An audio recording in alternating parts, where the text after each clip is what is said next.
आप सभी को नमस्कार। मैं doctor Nagaratna Ganvir. First part में प्लेटो का न्याय सिद्धांत हम देख रहे थे। अब हम प्लेटो के न्याय सिद्धांत के दो रूप देखेंगे। प्लेटो ने न्याय सिद्धांत के दो रूप बताया, व्यक्तिगत और सामाजिक रूप। प्लेटो मानता है कि मानवीय आत्मा में तीन तत्व होते हैं, संयम, साहस और विवेक, और इन तीन तत्वों के आधार पर ही समाज में तीन वर्ग होते हैं। जिस व्यक्ति में संयम अधिक मात्रा में होता है वह उत्पादक वर्ग बनता है, जिसमें साहस अधिक होता है वह सैनिक वर्ग, और जिसमें विवेक होता है, बुद्धिमत्ता होती है, वह शासक वर्ग बनता है। प्लेटो कहता है कि ये तीनों ही गुण मानव मस्तिष्क में विद्यमान रहते हैं और तभी व्यक्ति न्याय का पालन कर सकता है। प्लेटो के अनुसार जिस प्रकार छोटे अक्षरों की तुलना में बड़े अक्षर बहुत आसानी से पढ़े जा सकते हैं, उसी प्रकार व्यक्ति के जीवन की अपेक्षा राज्य में न्याय को स्पष्ट रूप से देखा जा सकता है। प्लेटो के अनुसार राज्य मानव मस्तिष्क का ही व्यापक रूप है। राज्य बबूल के वृक्ष या चट्टानों से नहीं निकलते हैं, बल्कि उन लोगों के मस्तिष्क और चरित्र का परिणाम होते हैं जो उसमें निवास करते हैं। मानव जीवन के इन्हीं गुणों के आधार पर प्लेटो ने राज्य के चार गुण बताए। पहला गुण है बुद्धिमत्ता, दूसरा है साहस, तीसरा है संयम और चौथा नंबर है न्याय। प्लेटो कहता है कि राज्य में शासक वर्ग जिसमें बुद्धि होगी वह निस्वार्थ भाव से सबके हित में काम करता है, और जिसमें साहस होता है वह सैनिक वर्ग है।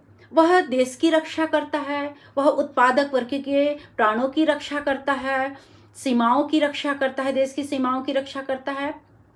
तीसरा जो वर्ग होता है उत्पादक वर्ग, अर्थात जिसमें संयम होता है, वह सब कष्टों को सहन कर अपने और देश के लिए उत्पादन करता है, और तभी राज्य में न्याय की स्थापना होती है।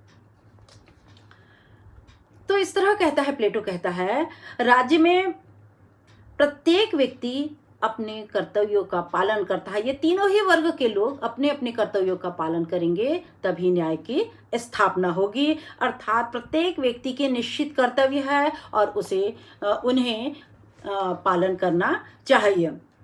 प्लेटो कहता है कि व्यक्ति को एक कार्य ही कुशलतापूर्वक करना चाहिए जिसमें उसकी दक्षता है, जिसमें वह एक्सपर्ट है, जिसमें उसकी स्वाभाविक प्रवृत्ति है, वो बहुत खुश होकर करता है, तो ऐसा काम ही उसे करना चाहिए। कैटलिन कहता है कि प्लेटो की न्याय की धारणा के बारे में वह कहता है, मेरा स्थान और उसके कर्तव्य यही न्याय है। सेबाइन ने भी न्याय के बारे में, प्लेटो के न्याय के बारे में कहा कि न्याय समाज का एकता सूत्र है। यह उन व्यक्तियों का परस्पर तालमेल का नाम है जिसमें प्रत्येक ने अपनी प्रकृति और शिक्षा दीक्षा के अनुसार अपने कर्तव्यों का पालन किया है, और वह उसका पालन करते रहता है। यह व्यक्तिगत और सामाजिक धर्म है, क्योंकि इससे राज्य और व्यक्ति का दोनों का ही कल्याण होता है। अतः प्रत्येक व्यक्ति को अपने सिद्धांतों, अपनी जो स्वाभाविक प्रवृत्ति है उसके अनुसार उसे पालन करना चाहिए, अपने कर्तव्यों का पालन करना चाहिए। अब हम देखते हैं प्लेटो के न्याय सिद्धांत की विशेषताएं। फर्स्ट नंबर है, प्लेटो का न्याय सिद्धांत नैतिकता का सिद्धांत है। प्लेटो ने न्याय को वैधानिक नहीं माना, बल्कि न्याय को उसने कहा कि ये नैतिक हमारे कर्तव्य हैं, समाज के लिए कर्तव्य हैं और उसको हमको पालन करना चाहिए। दूसरी विशेषता है प्लेटो के न्याय सिद्धांत की, न्याय जीवन का एक आंतरिक तत्व है और संतुलनकारी धारणा है। प्लेटो के न्याय सिद्धांत की विशेषता है कि न्याय कृत्रिम नहीं है, वह व्यक्ति के अंतःकरण की एक पवित्र भावना है और इसका आधार है आत्मसंयम, आत्मत्याग और जीवन में संतुलन बनाए रखना। थर्ड नंबर है कार्य विशिष्टता का सिद्धांत। प्लेटो के न्याय सिद्धांत की महत्वपूर्ण विशेषता यह है कि प्लेटो ने पूरे समाज को मानव आत्मा के 3 गुणों के आधार पर 3 वर्गों में बांटा: संयम, साहस और विवेक। वह कहता है कि प्रत्येक व्यक्ति में कोई न कोई एक गुण की प्रधानता होती है और उसी के अनुसार वह उसे कार्य करना चाहिए। इससे श्रेष्ठ कार्य होंगे और इससे समाज में एकता होगी। व्यक्ति अन्य व्यक्तियों के कार्यों में इससे हस्तक्षेप नहीं करेगा। डॉक्टर रूज इस संबंध में कहता है कि अपने कार्यों को करना और अन्य लोगों के कार्यों में हस्तक्षेप न करना ही न्याय है। फोर्थ नंबर है अति व्यक्तिवाद का विरोधी और सावयव एकता का सिद्धांत। प्लेटो के न्याय सिद्धांत की विशेषता यह है कि वह समष्टिवाद, व्यक्ति और समष्टि अर्थात समाज का ही एक अंग मानता है। न्याय को समाज का एक अंग मानता है। समाज के विकास में ही व्यक्ति का विकास निहित है। वह कार्य विशिष्टता से व्यक्ति में भिन्नता नहीं बल्कि एकता स्थापित होती है, यह कहता है। प्लेटो लिखता है कि नागरिकों में कर्तव्य भावना ही राज्य का न्याय सिद्धांत है। अगली इसकी महत्वपूर्ण विशेषता है दार्शनिक शासक। प्लेटो कहता है कि राज्य का जो विवेकशील व्यक्ति है, बुद्धिमान व्यक्ति है, वह देश के शासन का संचालन करेगा। प्लेटो का न्याय सिद्धांत सीधा साधा होने के कारण महत्वहीन जरूर दिखता है, लेकिन वर्तमान परिस्थितियों में इसका बहुत अधिक महत्व है। वास्तव में प्लेटो के पूर्व समाज में बहुत ज़्यादा अव्यवस्था फैली थी। धनी और निर्धन में संघर्ष हो रहा था, जिसकी लाठी उसकी भैंस की व्यवस्था यूनान में थी और उसने अपने आंखों से देखा था उसे।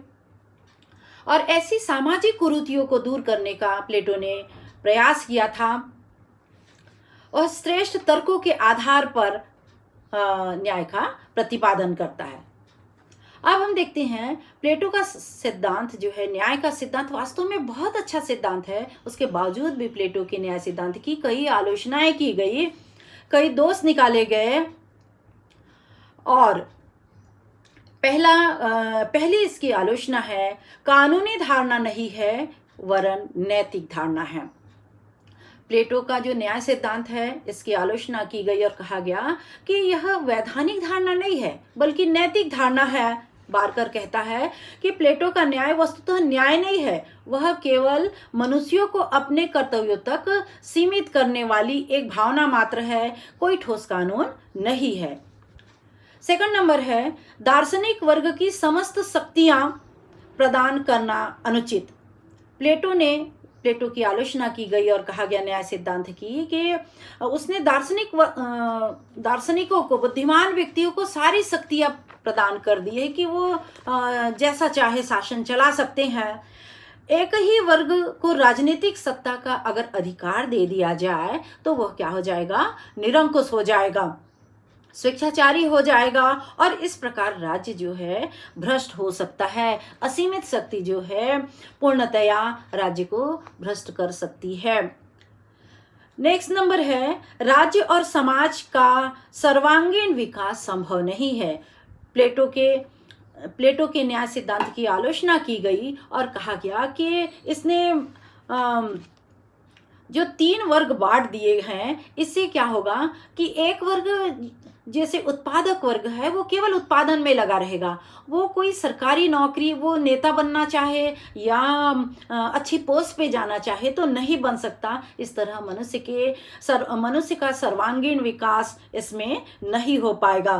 प्रत्येक व्यक्ति एक कार्य तक ही सीमित हो पाएगा, इससे समाज का सर्वांगीण विकास संभव नहीं हो पाएगा।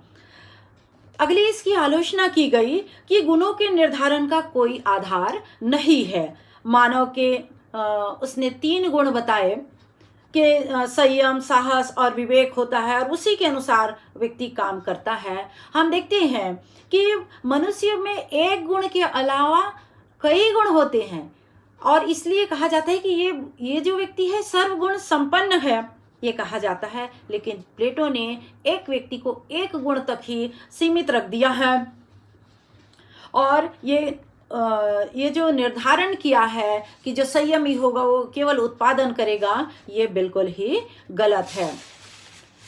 प्लेटो उत्पादक वर्ग को केवल उत्पादक वर्ग ही बनाए रखना चाहता है, शासक वर्ग नहीं बनाना चाहता है और ये उसे न्यायोचित, ये बिल्कुल ही न्यायोचित नहीं है।